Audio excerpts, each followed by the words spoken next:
কই গেল আমার লাইলা সারিতে আইলাম একটা মিনিট তার লগে ভাই আলাপ করতাম না লাইলা কই গেলে রে হ্যাঁ কই গেছস একটু রইসুর বাইত গেছিলাম। সারাদিন বাড়ি মধ্যে ভাই না মানে রইসুর বাইত গেছস উ খাইতাম না তোর ভাত, খাইতাম না তোর ভাত। আমার ভাই থাকতো না আমার ভাতও খাইতো না কই যাই বুঝি গাই খান জায়গা জায়গা কই যাস জান না মাদায়াম তে আগে দিয়ে লাগবো নাকি তোরা গায়ে লাগতো না, আমি চিনি।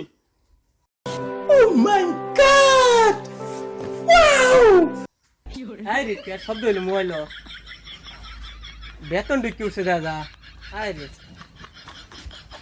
তুমি কইছিলা এবারে বেতন পাইলে আমার গুরবান লয়ে যাইবা। ও বেতনের গন্ধ নেই হ্যাঁ